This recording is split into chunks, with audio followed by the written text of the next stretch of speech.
जय जगन्नाथ दोस्तों। पहले 2 एपिसोड में आप सब ने बहुत ज़्यादा प्यार दिया, इसके लिए आपका धन्यवाद। तीसरा एपिसोड है, कोशिश रहेगी कोणार्क के बारे में जितना हो सके उतना आपको बता सकूं। ओम नमः सूर्याय।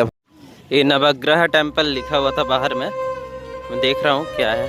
भीड़ तो काफ़ी आप देख सकते हैं। पुरी से कोणार्क कैसे आना है मैं आपको ये दूसरी वीडियो में बता चुका हूँ। रास्ते में आपको शारीरिक विकलांग लोग, किन्नर, चाहे तो इन्हें आप दान दे सकते हैं। कुछ निर्माण का काम चल रहा है और ये कुछ काट रहे हैं। रवि, सोम, मंगल, बुध, गुरु, शुक्र, शनि, राहु और केतु, इन्हें नवग्रह माना गया है। सोम मतलब चंद्र। आप अगर इधर से आते हैं तो आपको कोई पैसा नहीं लगेगा, आप मंदिर का बाहरी छोर से मंदिर को देख सकते हैं। तो आप सबका स्वागत करता हूं मैं कोणार्क के इस सूर्य मंदिर पर। आप भी कभी आएँ और इस मंदिर को अपने आँखों से देखें। वीडियो में देखना और आँखों से देखना काफ़ी अंतर होता है दोस्तों। लगभग 1250 ईस्वी में यहाँ के जो उस समय के राजा नरसिंह देव थे, उन्होंने ये बनवाया था।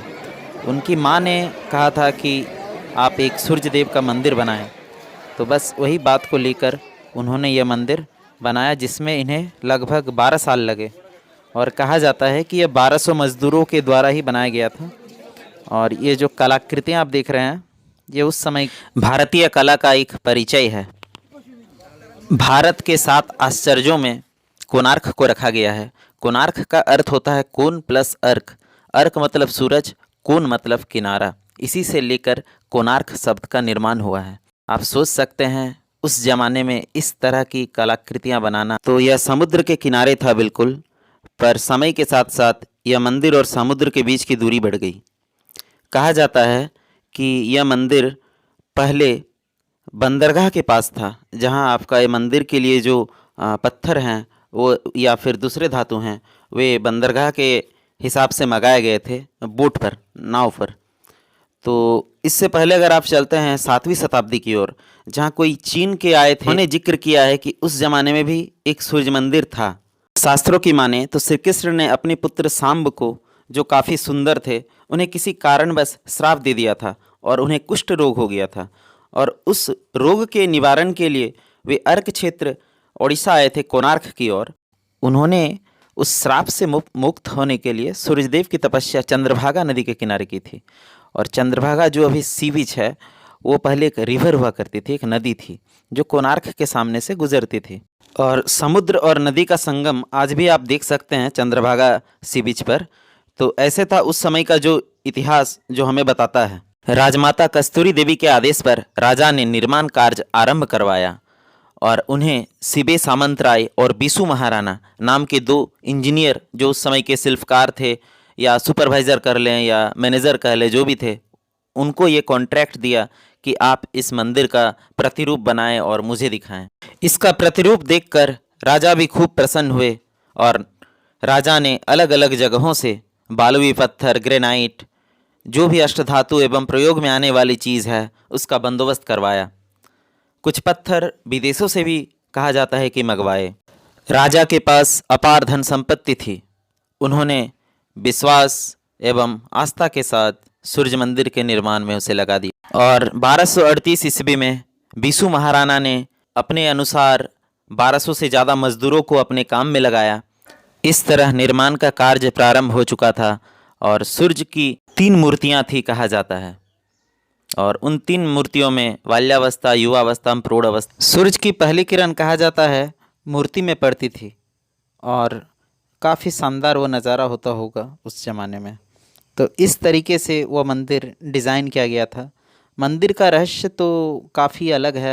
निर्माण हो चुका था, मंदिर के शिखर पर एक कलश स्थापित करना था, ताकि सूर्यदेव की प्रतिमा, जो अष्टधातु से मिलकर बनी थी, वह शून्य पर रह सके, हवा में उड़ सके।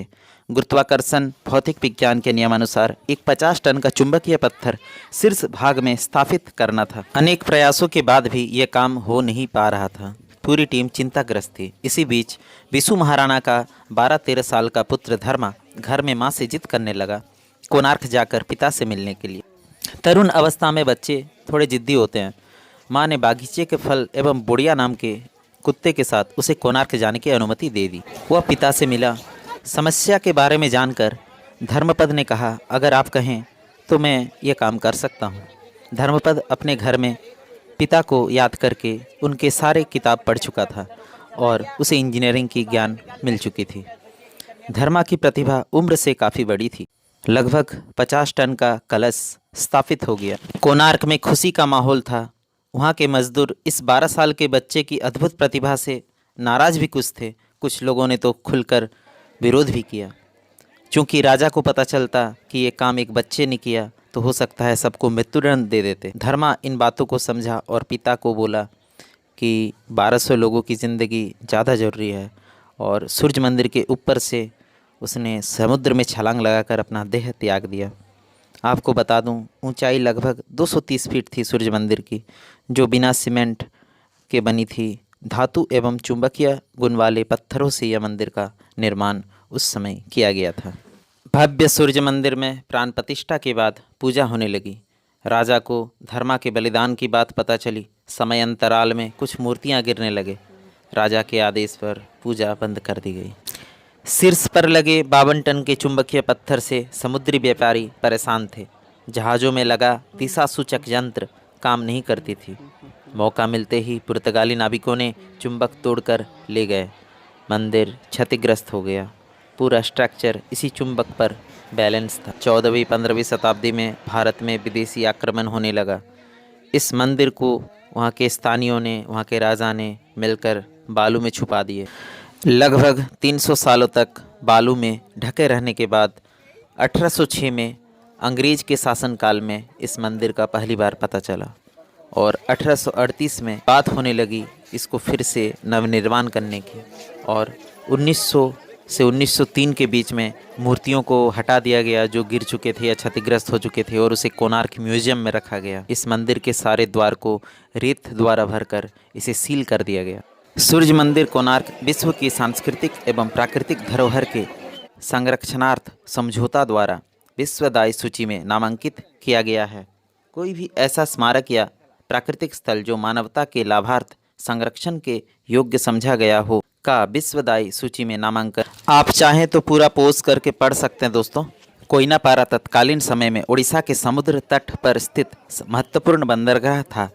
सूर्य मंदिर, जो कि उड़ीसा की स्थापत्य कला की अनुपम कृति है, इसका निर्माण 1250 ईस्वी में पूर्वी गंग राजा नरसिंहदेव प्रथम के राज्यकाल में सूर्य प्रतिमा की स्थापना हेतु किया गया था। इस संपूर्ण स्थापत्य को एक विशाल रथ के रूप में अनुकृत किया गया है, जिसमें उत्कृष्टतापूर्ण अलंकृत 12 जोड़ी पहिए लगे हुए हैं एवं उसे 7 घोड़े खींच रहे हैं। यह मंदिर उड़ीसा के स्थापत्य कला के इस मंदिर का गर्भगृह एवं नाट्य मंडप भग्न रूप में है, जबकि जगमोहन सुरक्षित स्थिति में है। एक्सिट द्वार पर आपको नवग्रह टेम्पल मिलेगा, चाहे तो पूजा करवा सकते हैं। इसके बाद एक बड़ा सा मार्केट मिलेगा कोणार्क का, जहां आप चाहे नाश्ता कर सकते हैं, खाना खा सकते हैं। ये पार्किंग अपने प्राइवेट व्हीकल से अगर आते हैं आप गाड़ी रख सकते हैं। अब उसके बाद हम सीधा बस पे बैठ गए और आप देख सकते हैं चंद्रभागा सी बीच है। मैं इस बार आ नहीं पाया, हो सकता अगले बार जब आऊँ तो यहाँ आऊँ। होटल पूरी में मिला जहाँ मुझे 70 रुपये में खाना मिल गया। अब मैं सीधा यहाँ से चलूँगा भुवनेश्वर, जहाँ मुझे नंदन कानून जाना है। यह बस का टिकट था दोस्तों। तो बस में सफ़र कुछ ऐसी होती है, थोड़ा भीड़ भाड़ रहता है, पर दिक्कत कुछ नहीं है। आप चाहे तो उसका भी आनंद ले सकते हैं। आप बस में सो सकते हैं। सोने के लिए अच्छा है बस, क्योंकि आपका जब स्टॉपेज आएगा कोई ना कोई तो आपको उतार ही देगा। तो ठीक है, मैं अब नंदन कानून की ओर जा रहा हूँ। कल्पना में मुझे उतार दिया गया। भुवनेश्वर के कल्पना से मैंने एक बस ले लिया जो शायद 18 नंबर का था, जो नंदन कानून के लिए जाता है। MO बस सेवा भुवनेश्वर में शुरुआत हो चुकी है। अब हम उतर चुके हैं नंदन कानून पर। नंदन कानून में घुसते ही आपको टिकट लेना पड़ेगा, जो 50 रुपये का पड़ेगा। टिकट आप ऑनलाइन भी करवा सकते हैं। यहाँ पानी बोतल या कोई प्लास्टिक का चीज़ आप अंदर ना फेंकें। तो सीधा मैं नंदन कानून की ओर फटाफट घुस गया और देखिए भालू कुछ खेल रहे हैं। क्या खबर? थोड़ा थोड़ा आनंद लेते हुए हम लोग। बंदर का बच्चा बैठा हुआ है। अब ऐसे ही पैदल तो आपको चलना ही पड़ेगा। आप शारीरिक रूप से स्वस्थ हों तो अच्छा लगता है कहीं घूमने फिरने में। ये लव बर्ड्स है, काफ़ी हलचल मचाते हुए। तो ऐसे ही धीरे धीरे आप देख सकते हैं वीडियो के माध्यम से। आप अगर चाहें तो पॉज करके देख लीजिएगा। जो नाम होगा या जो भी उसका वैज्ञानिक नाम होगा, आप पॉज करके देख लीजिएगा वीडियो को। तब यहाँ घुसना है हमें। यहाँ आप देखिए, यहाँ पे इस तरह का कुछ बना हुआ है और यहाँ अलग अलग प्रकार के बर्ड्स रखे हुए हैं।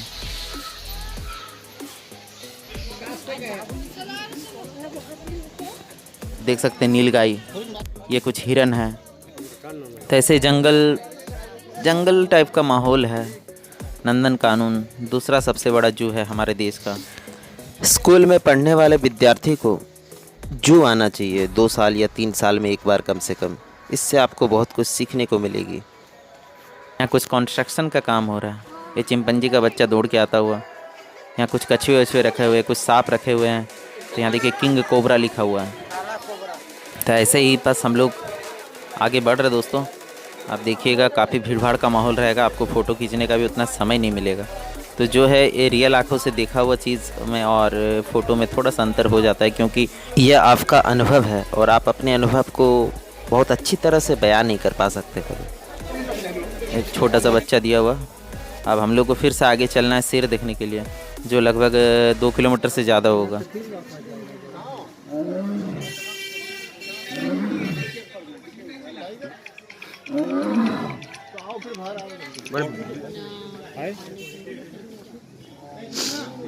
आ जाओ और एक बार आ जाओ।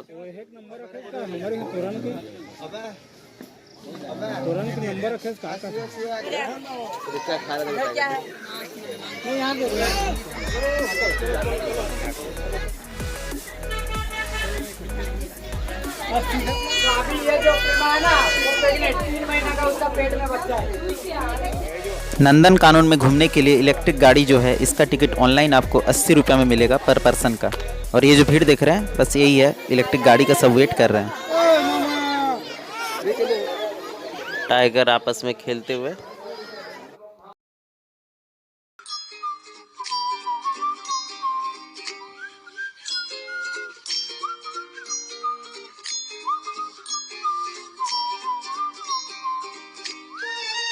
ये चिल्ड्रन पार्क बंद था दोस्तों। अब ये फ़ोटो पॉइंट है। यहाँ पे फव्वारा देखिए पानी का है पीछे में। काफ़ी लोग यहाँ फ़ोटो खिंचवाते हुए अपनी यादों के साथ नंदन कानून को रखते हुए। अब हम यहाँ से बाहर निकलने वाले। उससे पहले अगर भूख लगे तो आप रेस्टोरेंट में खाना वाना खा सकते हैं, पढ़ लीजिएगा उसको। और यहाँ ATM भी है, SBI का ATM मैंने देखा था। तो अगर पैसे नहीं है तो आप ATM से निकाल भी सकते हैं। नंदन कानून के बाहर का माहौल कुछ ऐसा मिलेगा आपको, चकाचौंध भुवनेश्वर की।